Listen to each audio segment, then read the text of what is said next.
But I think sometimes they leave because they do not do meditation properly. And I'll tell you what is to be done for them.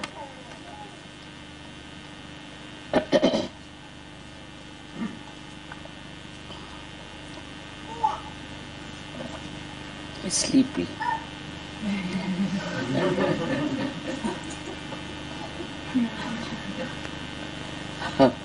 All right. Now we have to go beyond the mind. As I said it, that mind is a myth and we live on a mental level all the time. And that's why so many questions and so many things, they come from your mind. If you reach a state where you are beyond the mind, you won't have any questions because you will be there. Because you are not there, you are asking these questions. You are there for a short time and then you come down. So how to be more on that level, I'll tell you. Because I don't have that problem, see. I can be all the time beyond the mind. But for you people, I've tried to find out how to make it, to keep you beyond the mind. Now, the best way I told people, and which has worked wonders, that when you are, wherever you are free, whether you are meditating or not, wherever you are freely standing or doing, try to see what is your mind is thinking. You separate now because you are realized so. You have to be first of all connected. If you are not connected, you can't do this practice. But if you are connected to the mains, then what you should do is to see that your mind is thinking. Now watch your mind. Ask the mind, now what are you thinking? Let's see. What are you going to think? And you will be surprised. You will go on watching and suddenly you will reach a point where you will become thoughtless. So always watch the mind. What is it doing? What is it thinking? What is it working out? And the mind will just stop thinking because it cannot answer, you see. It cannot answer a realized soul, you see. But for that, you have to be beyond the mind. To begin with, you should separate yourself from your mind. See, you ask questions to your mind. Now let's see, what are you thinking, sir? Where are you up to? In the mirror also you can see. You shouldn't suffer from narcissism, of course not, but what you have to do is to ask, not tell them. You tell in Chinese. You see, if you try to understand how to become thoughtless, is the best way is to look at something. Now you look at something, say, look at the flowers. Now immediately it will react, your mind will react. Now you try to see what is your mind is saying. I don't want to hear. No, I don't want to hear. Just say, I don't want to hear anything. I don't want to know anything. I just want to watch.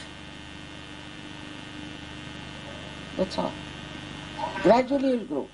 See, this is the system Zen tried to do it. But it was a circuitous thing, that time. There were not such nice people like you, perhaps. So he had to use other methods to make people go beyond the thought.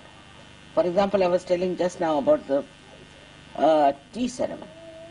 For tea ceremony, he would take a bowl of, say, freak, like a freak, which is made. Freak, you understand the freak? Freak is a thing which comes out by nature, naturally in the cooking. When it is fired, it becomes a very funny type. That is the freak. It's not regular. This is very unusual, very different, but it's one of and unique. Unique, completely unique. It's only one piece comes out. Somebody who's a Japanese here who's come from Japan, you people, they like, that's why freak very much, you see.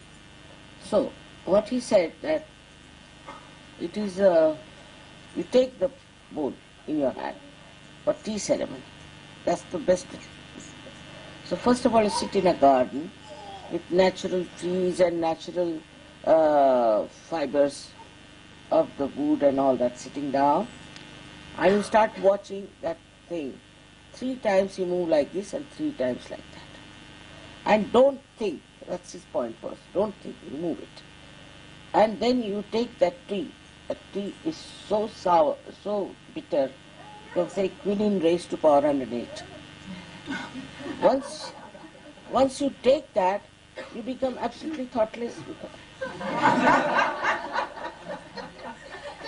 That's one. Then they give you a sweet. The sweet is also sweetness, sugar raised to power 108. You just can't eat.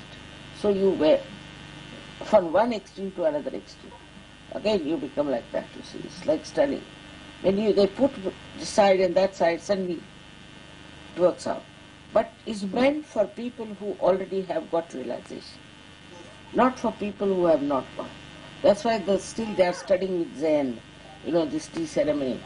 When we went to Japan, you see, in one hotel they had arranged this tea ceremony. And some Americans, they said one couple has to come. They were fighting. I'll go. We have had the experience, so we were keeping quiet to see what was going on. And one couple came forward, everybody was very jealous of them. They sat on the stage and then they brought the tea, they make it with a very great care and all that, and gave it to the wife.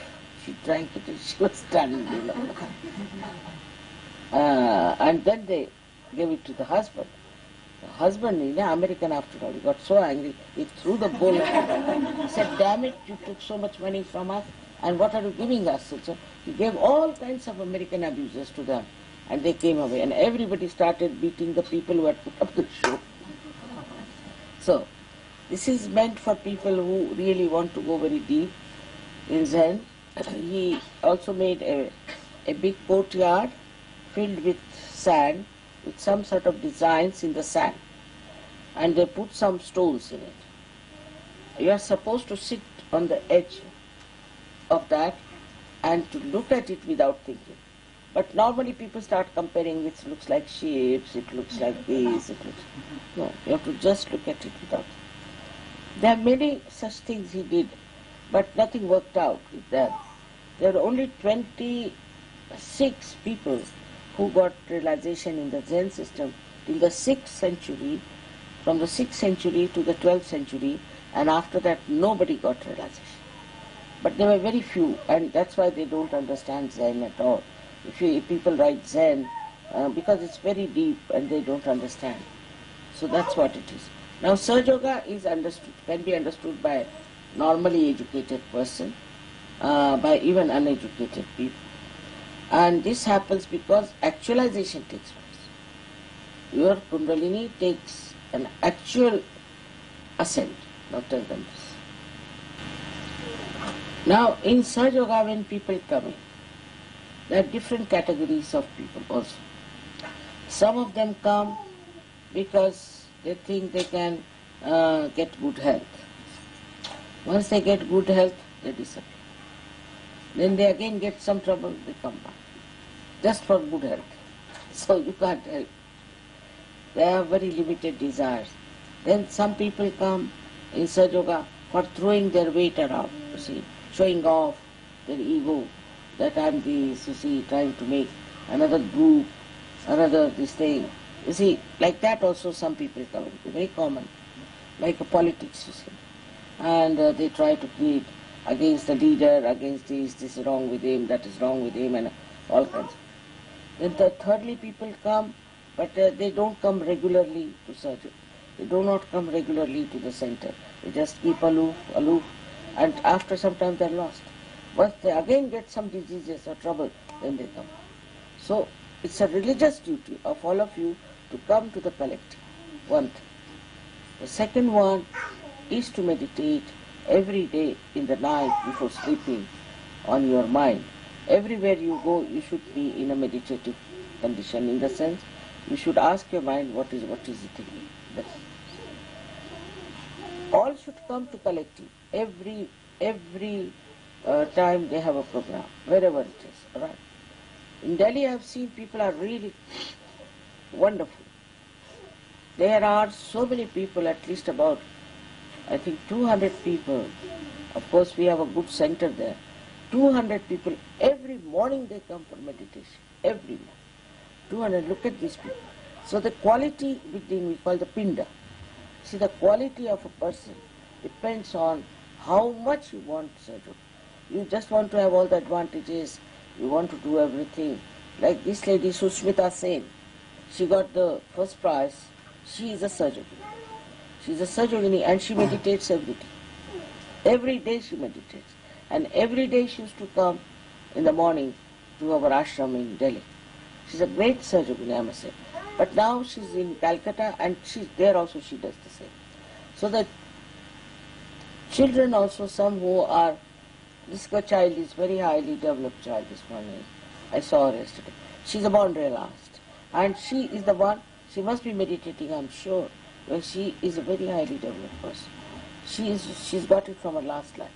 So you see, this kind of children, there are many who are meditating, or when they go to school also they become like that. So you have to first of all worry about correcting yourself.